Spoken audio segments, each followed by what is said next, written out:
Patil sir ಅವರೇ,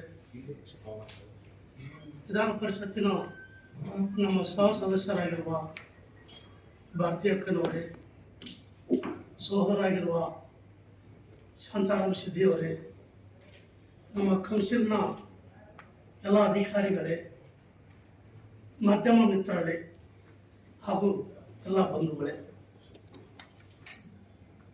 ಇವಾಗ ನಮಗೆ ಈ MLC ಪೀರಿಯಡ್ 6 ವರ್ಷ ಮುಗಿತು ಅಂತ ಬಹಳ ಜನರಿಗೆ ಹೇಳಿದ್ರೆ ಇಷ್ಟು ಬೇಗ ಮುಗಿತಾ ಅಂತ ನನಗೆ ಪ್ರಶ್ನೆ ಮಾಡ್ತಾ ಇದ್ದಾರೆ.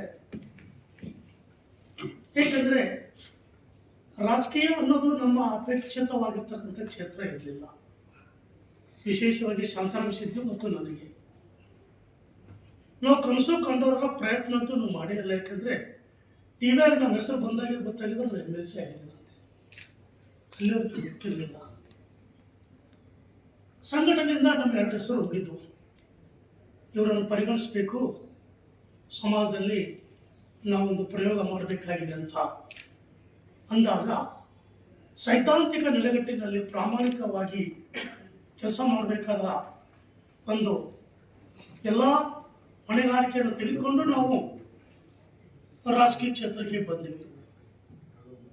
ಬಂದಾಗಿದ ಮೇಲೆ ನಮಗನಿಸ್ತಾ ಇತ್ತು ಇಲ್ಲಿ ಏನು ಮಾಡಬೇಕು, ಏನು ಕೆಲಸ ಮಾಡಬೇಕು ಅನ್ನೋದು ನಮಗೆ ಪ್ರಾರಂಭದಲ್ಲಿ ಅರ್ಥ ಆಗಲಿಲ್ಲ. ಏಕೆಂದರೆ ಮೂಲತಃ ನಾವು ರಾಜಕಾರಣಿಗಳಲ್ಲ, ರಾಜಕಾರಣ ನಮಗೆ ಮಾಡೋದು ಗೊತ್ತಿಲ್ಲ, ಇವತ್ತಿನವರೆಗೂ ಗೊತ್ತಿಲ್ಲ, ಮಾಡಲೂ ಇಲ್ಲ. ನಾನು ಶಿಕ್ಷಣ ಕ್ಷೇತ್ರದಿಂದ ಬಂದವನು, ಪ್ರಾಧ್ಯಾಪಕ ಮೂಲತಃ. ನಾನು ಏನು ಮಾಡಬೇಕು ಅಂತ ಅಂದಾಗ, ಯಾಕಂದರೆ ಶಿಕ್ಷಣ ಕ್ಷೇತ್ರದಿಂದ ಆಲ್ರೆಡಿ 7 ಜನ ಶಿಕ್ಷಕರ ಕ್ಷೇತ್ರದಿಂದ, 7 ಜನ ಪದವೀಧರ ಕ್ಷೇತ್ರದಿಂದ ಬಂದವರು ಅವರೇ ಮಾತಾಡ್ತಿದ್ರು. ನಮ್ಮ ಹೊರಗೆ ಸಹ ಮಾತಾಡ್ತಿದ್ರು. ಮಾತಾಡಬೇಕಾದಾಗ ನಾನೇನು ಮಾತಾಡಬೇಕಿಲ್ಲಿ ಅನ್ನೋದು ಸಮಸ್ಯೆ. ಬಟ್ ಹೆಚ್ಚು ಕಡಿಮೆ ಆವಾಗ ಮುಕ್ತವಾಗಿ ಹೇಳ್ಬೇಕಂದ್ರೆ ಮಾತಾಡಬೇಕಾದಾಗ ಅವರು ಖಾಸಗಿ ಶಿಕ್ಷಣ ಸಂಸ್ಥೆಗಳ ಬಗ್ಗೆ ಹೆಚ್ಚಿನ ಒಂದು ಫೋಕಸ್ ಇರ್ತಿತ್ತು. ಆವಾಗ ನನಗೆ ಹೊಳಿತು ನನಗೂ ಒಂದು ಕ್ಷೇತ್ರ ಖಾಲಿ ಇದೆ ಅಂತ. ಅದು ಸರ್ಕಾರಿ ಶಿಕ್ಷಣ ಕ್ಷೇತ್ರ, ಸರ್ಕಾರಿ ಶಾಲೆಗಳು, ಕಾಲೇಜುಗಳು, ಹಾಸ್ಟೆಲ್ಗಳು ಮತ್ತು ವಸತಿ ಶಾಲೆಗಳು. ನಾನು ಈ ರೀತಿ ತಿರುಗಿದ 2 ವರ್ಷ 3 ವರ್ಷ, ನಾನು 6 ವರ್ಷದಲ್ಲಿ ಬೆಳಗಾವಿಯಲ್ಲಿ ಮನೆಯಲ್ಲಿ ಒಂದು ತಿಂಗಳಲ್ಲಿ 10 ದಿವಸ ಮಾತ್ರ ಇರ್ತಿದ್ದೆ. 20 ದಿವಸ ನಾನು ಪ್ರವಾಸದಲ್ಲಿ ಇರ್ತಿದ್ದೆ. ಅಂದರೆ ಏಕೆಂದರೆ ಅಲ್ಲಿ ಬರ್ತಕ್ಕಂಥವ್ರು ಪರಿಶಿಷ್ಟ ಜಾತಿಯವರು, ಪರಿಶಿಷ್ಟ ಪಂಗಡದವರು, ಹಿಂದುಳಿದವರು, ಗ್ರಾಮೀಣ ಪ್ರದೇಶದವರು, ಇತ್ತೀಚೆಗೆ ಹಳ್ಳಿಯಿಂದ ಬರ್ತಕ್ಕಂಥ ವಿದ್ಯಾರ್ಥಿಗಳ ಸಂಖ್ಯೆ ಹೆಚ್ಚಿದೆ. ಹಾಗಾಗಿ ನಾನು ಶಿಕ್ಷಣ ಕ್ಷೇತ್ರಕ್ಕೆ ತಿರುಗಾಡಿದೆ. ಶಿಕ್ಷಣ ಕ್ಷೇತ್ರಕ್ಕೆ ಹೆಚ್ಚಿನ ಒಂದು ಶಿಕ್ಷಣಕ್ಕೆ ಹೆಚ್ಚು ಪ್ರಾಮುಖ್ಯತೆ ಕೊಟ್ಟೆ, ಶಿಕ್ಷಕರಿಗಲ್ಲ. ಯಾಕೆ ನಾನೊಬ್ಬ ಶಿಕ್ಷಕ, ಶಿಕ್ಷಣ ಕ್ಷೇತ್ರಕ್ಕೆ ನಾನು ಹೆಚ್ಚಿಗೆ ಆದ್ಯತೆ ಕೊಟ್ಟೆ. ಮತ್ತು ಅದನ್ನು ವಿಶೇಷವಾಗಿ ನನ್ನ ಮೂಲ ಕಲಬುರಗಿ ಜಿಲ್ಲೆ. ಹಾಗಾಗಿ ಕಲ್ಯಾಣ ಕರ್ನಾಟಕದಲ್ಲಿರ್ತಕ್ಕಂಥ ಜ್ವಲಂತ ಸಮಸ್ಯೆಗಳು, ಯಾಕಂದರೆ ನಾನು ಹಲವಾರು ಪ್ರಾಜೆಕ್ಟ್ಗಳು ಮಾಡಿದ್ದೆ, ಸಂಶೋಧನೆ ಮಾಡಿದ್ದೆ ಆ ಭಾಗದಲ್ಲಿ. ಹಾಗಾಗಿ ಸಮಸ್ಯೆಗಳಿಗೆ ನನಗೇನು ಸಮಸ್ಯೆ ಇರಲಿಲ್ಲ. ಯಾವ ಸಮಸ್ಯೆಗಳು ಬರ್ತಾ ಇತ್ತೋ ವಿತ್ ಫ್ಯಾಕ್ಟ್ಸ್ ಮಾತಾಡ್ತಾ ಇದ್ದೆ. ಬಹಳಷ್ಟು ಸಾರಿ ಬಯಸ್ಕೊತಾ ಇದ್ದೇನೆ ಆನ್ಸರಿಂದ, ಬಟ್ ಫ್ಯಾಕ್ಟ್ಸ್ ಏನು ವಿತೌಟ್ ಎವಿಡೆನ್ಸು ರಾಜಕೀಯೇತರವಾಗಿ ನಾನು ಮಾತನಾಡಿದ್ದೆ. ಉನ್ನತ ಶಿಕ್ಷಣದ ಬಗ್ಗೆ ಭಾಳ ಮಾತಾಡಬೇಕಾಗಿತ್ತು, ಅದಕ್ಕೂ ನಾನು ಮಾತಾಡಿದೆ. ಅಲ್ಲಿರ್ತಕ್ಕಂಥ ಪೀಠಗಳ ಬಗ್ಗೆ ಆಗಿರ್ಬೋದು, ಶಿಕ್ಷಕರ ಸಮಸ್ಯೆ ಬಗ್ಗೆ ಆಗಿರ್ಬೋದು, ಮತ್ತು ಅಲ್ಲಿರ್ತಕ್ಕಂಥ ವಿಶ್ವವಿದ್ಯಾಲಯ ಸಮಸ್ಯೆಗಳು, ಇದೆಲ್ಲವನ್ನು ನಾನು ಮಾತನಾಡಿದೆ.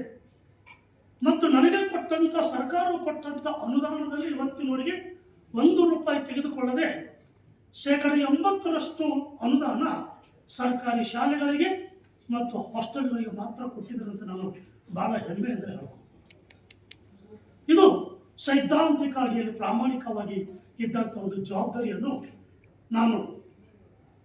ನನಗೆ ಯಾರು ನನ್ನ ಹೆಸರು ಯೋಚನೆ ಮಾಡಿದ್ರು ಅವರಿಗೆ ಭೇಟಿಯಾದಾಗ ಅವ್ರು ಹೇಳಿದರು, ನಿಮ್ಮನ್ನು MLC ಮಾಡಿದ್ದು ನಿಮ್ಮ ಹೆಸರು ನಾವು ಸೂಚಿಸಿದ್ರು ನಮಗೆ ಭಾಳ ತೃಪ್ತಿ ಇದೆ, ಭಾಳ ಸಂತೋಷ ಇದೆ ಅಂತ ಹೇಳಿದ್ರು.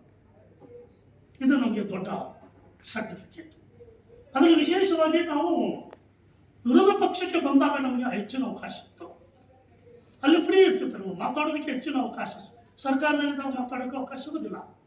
ವಿರೋಧ ಪಕ್ಷಕ್ಕೆ ಬಂದಾಗ ಮಾತ್ರ ನಾನು ನನ್ನ ಅಸ್ತಿತ್ವವನ್ನು ತೋರಿಸುವುದಕ್ಕೆ ನಾನು ಸರ್ವತಾ ಪ್ರಯತ್ನ ಮಾಡಿದೆ.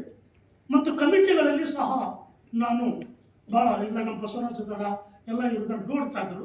ಕಮಿಟಿಯಲ್ಲಿ ಇವತ್ತಾದರೂ ಸಹಿತ ಭಾಳ ಕಠೋರವಾಗಿ OBC ಕಮಿಟಿ ಇತ್ತು, ಅದು ಭಾಳ ನಿರ್ದಯವಾಗಿ ಮಾತನಾಡಿದೆ. ಯಾಕಂದರೆ ನೇರವಾಗಿ ನಮಗೆ ಇಶ್ಯೂಗಳಿಗೆ ಚರ್ಚೆ ಮಾಡೋಕ್ಕೆ ಅವಕಾಶ. ಇನ್ನು ಕೊನೆಯದಾಗಿ ಹೇಳಬೇಕಂದ್ರೆ, ನಾನು ಯಾವುದೇ ಕಮಿಟಿಯ ಮೀಟಿಂಗ್ ಮಾತ್ರ ತಪ್ಪಿಸ್ಕೊಳ್ತಾ ಇರಲಿಲ್ಲ. ಪತ್ರಕರ್ತ ವ್ಯಕ್ತಿಗಳಿಗೆ ಹೇಳಬೇಕಂದ್ರೆ ಯಾವುದೇ ಕಮಿಟಿಯ ಮೀಟಿಂಗ್ ಮಾತ್ರ ಇವತ್ತಿನ ತಪ್ಪಿಸ್ಕೊಂಡಿಲ್ಲ. ಐ ಥಿಂಕ್ 2 ಮೀಟಿಂಗ್ ಬಿಟ್ಟರೆ. ಯಾಕೆ ತಪ್ಪಿಸ್ಕೊಂಡಿಲ್ಲ ಅಂದರೆ, ನಮ್ಮ ರಾಜಕೀಯ ಜೀವನಕ್ಕೆ ನಮಗೆ ಆಧಾರನೇ ಮೀಟಿಂಗ್ ಕಮಿಟಿಯ ಹಣ. ಅಲ್ಲಿ ಏನು TADA ಬರ್ತಿತ್ತು ಅದನ್ನೇ ಬಳಸ್ಕೊಂಡು ನಮ್ಮ ರಾಜಕೀಯ ಜೀವನ ಮಾಡಿದೀವಿ ನಾವು. ಇಲ್ಲಿ ನಮ್ಮ ಬಾಲಕೃಷ್ಣ ಅದನ್ನು ಯಾಕಪ್ಪ ನಮ್ಗೆ 4 ತಿಂಗಳು 4 ಮೀಟಿಂಗ್ ಕ್ರೆಡಿಟ್ ಆಗಲಿಲ್ವಲ್ಲ ಅಂತ ಕೇಳ್ತಾ ಇದ್ದೀವಿ ನಾನು.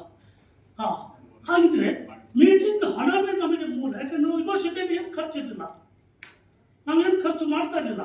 ಬಟ್ ಇಲ್ಲಿ every month we used to spend 60,000 to 70,000 rupees out of our pocket, whatever TADA we are earning. So ಈ ರೀತಿಯಾಗಿ ನಾವು ಸಿದ್ಧಾಂತ ಅಡಿಯಲ್ಲಿ ಪ್ರಯತ್ನ ಮಾಡಿ ನಾವು ಬಂದ್ವಿ. ನಮ್ಮ ಅಸ್ತಿತ್ವಕ್ಕೆ ನಾವು ಉಳಿಸ್ಕೊಳ್ಳೋಕ್ಕೆ ಪ್ರಯತ್ನ ನಾವು ಮಾಡಿದ್ವಿ.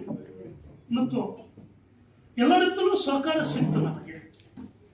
ಎಲ್ಲ ಕೌನ್ಸಿಲ್ ಸದಸ್ಯರು ಮತ್ತು ನಮ್ಮ ಉಪಸಭಾಪತಿಗಳು ಎಲ್ಲ ಮತ್ತು ನಮ್ಮ ಸಹೋದ್ಯೋಗದಿಂದ ಸಹಕಾರ ಸಿಕ್ತು. ಇಲ್ಲಪ್ಪ ಅವ್ರ ವಿಚಾರ ಈ ರೀತಿ ಇದೆ, ಅವರ ಆ ವಿಚಾರಕ್ಕೆ ನಾವು ಯಾವುದೇ ಧಕ್ಕೆ ತರಬಾರ್ದು, ಪಕ್ಷ ಮೀರಿ ಕೆಲಸ ಮಾಡಿದ್ದೀವಿ ಅಂತ ಹೇಳಿದ್ರು ನಮಗೆ.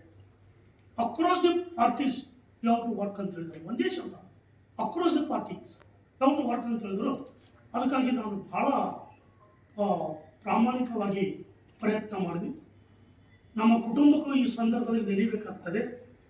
ಏಕೆಂದರೆ ನಾನು ಹೊರಗಡೆ ತಿರುಗಬೇಕಾದಾಗ ನಮ್ಮ ಮಿಸ್ಸಸ್ ಟೀಚರು, ನೀವು ಮನೆಯೇ ನಡೆಸ್ಕೊಂಡು ಹೋಗೋ ಒಬ್ಬರೇ, ನಮ್ಮ ಮಕ್ಕಳೆಲ್ಲ ಇಬ್ಬರು ಹೊರಗೆ ಇರ್ತಿದ್ರು ಓದೋದಕ್ಕಾಗಿ, ಹೊರಗೆ ದೇಶಕ್ಕಿದ್ದರು.